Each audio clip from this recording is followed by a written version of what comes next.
Jain students, today we are going to study grammar lesson 1 of class 3rd. What is the name of the chapter? Sentences. Word is made up of a group of letters. Word जो है वो किससे बना होता है? Group of letters से, यानी कि अक्षरों के समूह को हम क्या बोलते हैं? शब्द। और शब्दों के समूह को हम क्या बोलते हैं? सेंटेंस बोलते हैं। ठीक है, फिर से लेटर्स मिलकर क्या बनाते हैं? वर्ड बनाते हैं। और वर्ड्स मिलकर क्या बनाते हैं? सेंटेंस बनाते हैं। ठीक है, what is the definition of the sentence? Sentence is made up of a group of words. या फिर आप इस तरीके से भी बोल सकते हैं कि group of words is called sentence. देखिए यहाँ पर कुछ बच्चे टॉक कर रहे हैं। आई लव चॉकलेट केक, मुझे चॉकलेट केक पसंद है। आई लव केक्स, मुझे केक्स पसंद है। Cake is my favourite, cake मेरी फेवरेट है। जैसे अभी हमने सीखा, sentence is a group of words, यानी कि शब्दों का जो समूह होता है उसे हम क्या कहते हैं? सेंटेंस कहते हैं। A sentence should make complete sense when you read और राइट इट। आपको ये याद रखना है कि केवल और केवल शब्दों के समूह से सेंटेंस नहीं बन जाएगा, वो शब्दों के समूह का कंप्लीट सेंस यानी कि कंप्लीट मीनिंग, अर्थ भी निकलना चाहिए। ठीक है, तभी वो सेंटेंस कहलाएगा। ओके, तो यहाँ पर कुछ सेंटेंसेस दिए हैं, आपको इसे रीड करना है अपने आप से। ओके, सेंटेंस की बात करें तो सेंटेंस जो है मेनली 2 पार्ट्स का बना होता है। First one is subject and the second one is predicate. फिर से, सब्जेक्ट और प्रेडिकेट सेंटेंस के 2 भाग हैं, 2 हिस्से हैं। Number 1 is subject and number 2 is predicate. Subject को हिंदी में हम कहते हैं कर्ता, यानी कि क्रिया करने वाला। ठीक है, क्रिया करने वाले को हम क्या कहते हैं? कर्ता कहते हैं। और सेंटेंस में सब्जेक्ट के अलावा जो है पूरा सेंटेंस प्रेडिकेट कहलाता है। ये 2 चीज़ें आपको याद रखना है। ठीक है, एक एग्जाम्पल्स यहाँ पर दिया हुआ है, उसको समझते हैं। The girl is singing. देखिए यहाँ पर वर्ब क्या है? सिंगिंग, यानी कि गाना। अब इसको हम पूछेंगे ना हु, या फिर हम जिसको हिंदी में बोलते हैं कौन। सिंगिंग मीन्स गाना, गाना गा रही है। तो कौन गा रहा है या कौन गा रही है? तो आंसर मिला कुछ, द गर्ल, यानी कि लड़की। तो लड़की क्या हो जाएगा हमारा? द गर्ल क्या हो जाएगा हमारा? सब्जेक्ट हो जाएगा। और सब्जेक्ट द गर्ल निकालने के बाद में देखिए, ये जो द गर्ल है ये हमारा सब्जेक्ट है और ये पूरा सेंटेंस है। तो सब्जेक्ट को छोड़कर पूरा सेंटेंस हमारा क्या हो जाएगा? प्रेडिकेट हो जाएगा। बहुत सिंपल है। सेंटेंस में सब्जेक्ट को छोड़कर पूरा सेंटेंस क्या कहलाता है? प्रेडिकेट कहलाता है। प्रेडिकेट का हिंदी होता है विधेय। ठीक है, आप याद रखेंगे सभी बच्चे। एक और एग्जांपल देखते हैं। Delhi is a large city. तो यहाँ पर हेल्पिंग वर्ब या वर्ब दोनों में से एक को आपको पूछना है हु। यहाँ पर हेल्पिंग वर्ब क्या है? इज़ का हिंदी मीनिंग क्या होता है? तो कौन है? तो आंसर क्या मिला? दिल्ली है। Delhi is a large city, यानी कि दिल्ली बड़ी सिटी है। तो कौन है? तो दिल्ली। दिल्ली क्या हो जाएगा हमारा? सब्जेक्ट हो जाएगा। और हमने जैसे अभी आपको बताया, सब्जेक्ट को छोड़कर पूरा सेंटेंस जो ये बॉक्स में दिया है वो हमारा क्या हो जाएगा? प्रेडिकेट हो जाएगा। बहुत सिंपल। एक और बार आगे एग्जाम्पल देखते हैं। Reema is singing. वर्ब क्या है? चलिए, सिंगिंग, गाना गा रही है। रीमा गाना गा रही है, तो रीमा गाना गा रही है। तो यहाँ पे वर्ब क्या है? सिंगिंग। सिंगिंग को पूछिए कौन गाना गा रहा है? तो आंसर मिला रीमा। तो रीमा क्या हो जाएगा? सब्जेक्ट। और सब्जेक्ट के अलावा पूरा सेंटेंस हमारा क्या हो जाएगा? प्रेडिकेट हो जाएगा। बहुत simple. Madhu has a beautiful dress. Madhu के पास सुंदर ड्रेस है। तो चलिए, यहाँ पर वर्ब नहीं है तो हमें किसको पूछना है? हेल्पिंग वर्ब को। हैज़ का मतलब हैज़ का मतलब होता है होना। किसके पास है? तो मधु के पास। मधु हो जाएगा सब्जेक्ट और हैज़ अ ब्यूटीफुल ड्रेस ये पूरा हो जाएगा आपका predicate. Okay, next one is Sohan is playing hockey. Sohan hockey खेल रहा है। तो चलिए, वर्ब क्या है यहाँ पे? प्ले। प्ले को पूछिए, प्ले मीन्स क्या होता है? खेलना। उसको पूछिए कौन खेल रहा है? आंसर मिला सोहन। सोहन हमारे लिए क्या हो जाएगा? सब्जेक्ट। और इज प्लेइंग हॉकी हमारा हो जाएगा प्रेडिकेट। ओके, तो इसी तरीके से हम सब्जेक्ट और प्रेडिकेट हमारे दिए गए सेंटेंसेस में निकालते हैं। तो चलिए, इस पर से एक एक्सरसाइज है, वो भी देखते हैं। आप सभी बच्चों को पहले पूरी जो टेक्स्ट जो मैंने अभी एक्सप्लेन किया आपको, इसको अच्छे से पढ़ते हुए सीखना है, ठीक है। और पढ़ते हुए आ जाए उसके बाद में ही आपको राइटिंग वर्क स्टार्ट करना है। राइटिंग वर्क आपको बुक में भी करना है, ठीक है, बुक में भी आप करेंगे और एज वेल एज आपकी कॉपी में भी आपको सिस्टमेटिक तरीके से नंबर 1, नंबर 2, नंबर 3 इस तरीके सिस्टमेटिक तरीके से पूरी एक्सरसाइज लिखना है जो यहाँ पर बताई गई है, ठीक है ना। एक्सरसाइज में है tick right the correct answer to indicate whether the underline word और वर्ड्स आर सब्जेक्ट और प्रेडिकेट। आपको क्या करना है, यहाँ पर आपको अंडरलाइन किए गए शब्दों को बताना है कि ये सब्जेक्ट है या प्रेडिकेट है। समझ में आया? क्लियर हुआ आपको? आपको क्या करना है, यहाँ पर जो वर्ड्स को अंडरलाइन करी हुई है आपको बताना है कि वो सब्जेक्ट है या प्रेडिकेट है। तो बहुत सिंपल है। सब्जेक्ट और प्रेडिकेट निकालने के लिए सबसे पहले हम क्या काम करेंगे, हेल्पिंग वर्ब या फिर वर्ब को पूछेंगे कौन, तो सब्जेक्ट निकल जाएगा। और जैसे ही सब्जेक्ट निकला तो सब्जेक्ट के अलावा का पूरा सेंटेंस हम क्या बता देंगे, प्रेडिकेट बता देंगे। तो चलिए, युवराज इज़ अमेजिंग प्लेयर, तो यहाँ पर मेन वर्ब नहीं है तो हेल्पिंग वर्ब को पूछिए। इज़ हेल्पिंग वर्ब है, यहाँ पर इज़ का मतलब होता है हैं। तो कौन है, तो कौन है, युवराज। तो युवराज हमारे लिए क्या हो गया, सब्जेक्ट हो गया। तो ये युवराज के नीचे अंडरलाइन है तो युवराज को हम क्या बताएंगे, subject. Clear? Next is mister Sharma teaches us English. देखिए यहाँ पे टीच जो है ये वर्ब है, टीच मीन्स पढ़ाना। कौन पढ़ाते हैं, तो मिस्टर शर्मा। तो मिस्टर शर्मा क्या हो जाएगा, हमारे लिए सब्जेक्ट हो जाएगा। और देखिए लाइन कहाँ पर बनाई हुई है, टीचेज अस इंग्लिश। तो देखिए सब्जेक्ट हमने मिस्टर शर्मा निकाल दिया, तो बाकी जो बचा टीचेज अस इंग्लिश, ये हमारे लिए क्या होगा, प्रेडिकेट होगा। तो हम क्या बताएंगे, प्रेडिकेट इसको बताएंगे। Clear? Now aunt Reena is toll.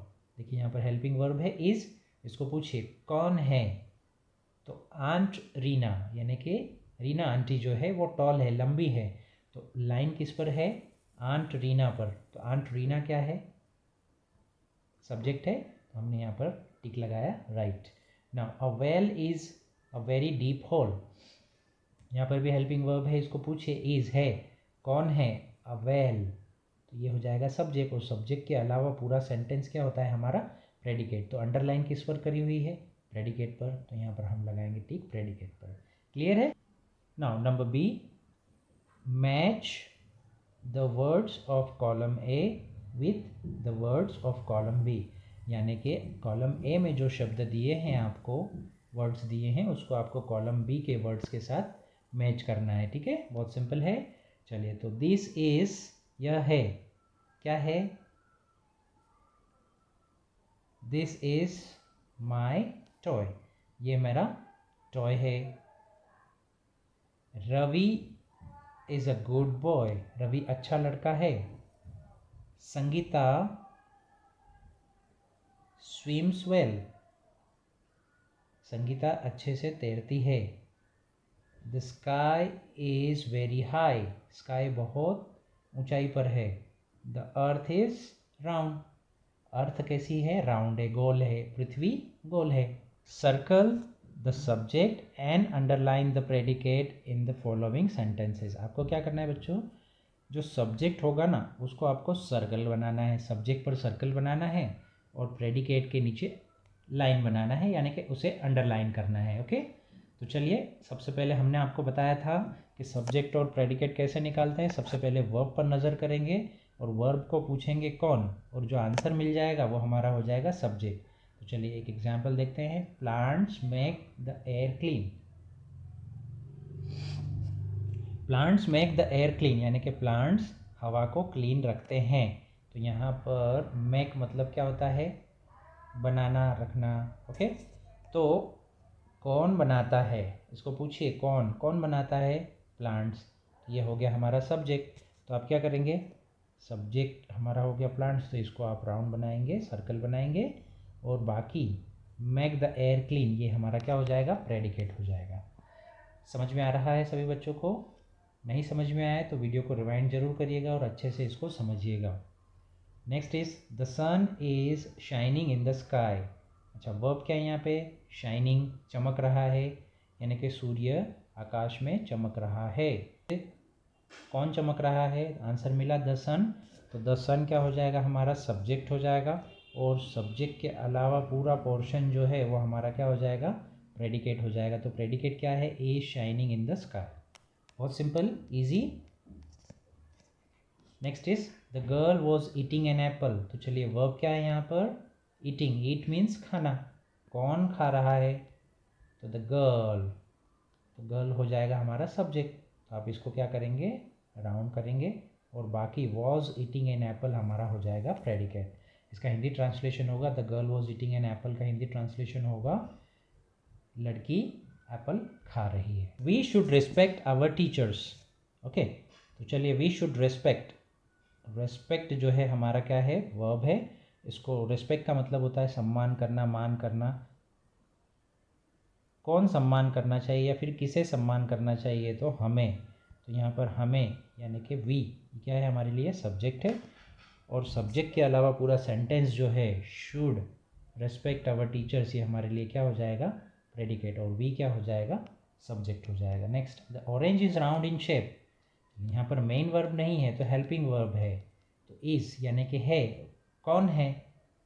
Round shape में कौन है? The orange. तो ये हमारा क्या हो जाएगा? द ऑरेंज क्या हो जाएगा?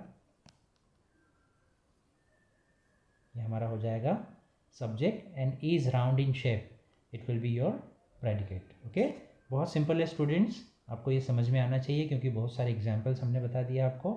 द डॉग्स आर बार्किंग, कुत्ते भौंक रहे हैं। तो बार्किंग का मतलब होता है भौंकना, क्रिया है। इसको पूछिए कौन भौंक रहा है? तो द डॉग्स। तो कुत्ते भौंक रहे हैं तो द डॉग्स हमारे लिए हो जाएगा सब्जेक्ट और आर बार्किंग हो जाएगा प्रेडिकेट। ठीक है, तो द डॉग्स को आप सर्कल बनाएंगे और आर बार्किंग को आप बनाएंगे underline. Okay okay, the next one is rearrange the words to make a sentence. यानी कि यहाँ पर कुछ आपको सेंटेंस दिए गए हैं, आपको उनको रीअरेंज करना है यानी कि जमाना है, फिर से जमाना है ताकि एक मीनिंगफुल सेंटेंस बन जाए। Keeping in mind the features of the sentence, जैसा सेंटेंस है वैसा आपको इसको बनाना है। तो नंबर 4, love eat I to ice cream chocolate. तो सबसे पहले कैसी होती है? चॉकलेट आइसक्रीम होती है। ठीक है, तो पहले चॉकलेट आ जाएगा फिर आइसक्रीम। तो सबसे पहले आप लगाएंगे सब्जेक्ट आई, आई के बाद में आप लगाएंगे लव, आई लव टू, फिर लगाएंगे ईट आइस चॉकलेट आइसक्रीम। जैसे बोलेंगे आई लव, लव पूरा लिखना है आपको, I love to eat chocolate ice cream. इस तरीके से आप इसका आंसर लिखेंगे। Do more, look at the picture and complete the sentences.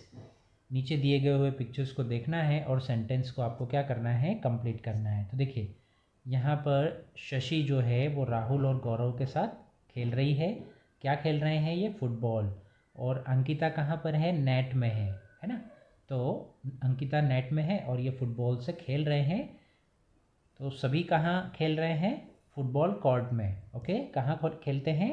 Football court में। फुटबॉल को फुटबॉल कोर्ट में खेला जाता है। जैसे बैडमिंटन कोर्ट होता है, फुटबॉल कोर्ट होता है। ठीक है। Number 1, Ankita is in the. Ankita कहाँ पर है? नेट में है। तो हम यहाँ पर लिख देंगे Ankita is in the net, NET, net लिख देंगे। Shashi is playing with, Shashi किसके साथ खेल रही है?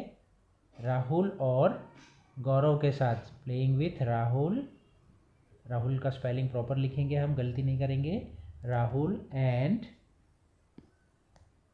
गौरव, गौरव का स्पेलिंग भी यहाँ ऊपर दिया हुआ है। नाउ दे आर प्लेइंग, यहाँ पर लिखेंगे आप together, they are playing together. Next one is Gaurav is kicking, Gaurav kick कर रहा है। किसको किक कर रहा है? फुटबॉल को। तो Gaurav is kicking football, Gaurav is kicking football. तो यहाँ पर आना चाहिए football. And the last one is they are playing in court, अथवा हम ऐसा भी बोल सकते हैं they are playing in football court. तो कैसे लिखेंगे? यहाँ पर लिखेंगे आप फुटबॉल कोर्ट। ओके, तो बच्चों ये एक्सरसाइज के सभी क्वेश्चन प्लस आंसर आपको आपकी नोटबुक में प्रॉपर तरीके से लिखना है और जहाँ जहाँ पर बुक में गैप है वहाँ वहाँ बुक भी आपको फिल करना है। Okay, so I will see you in next lecture. Till then goodbye and take care.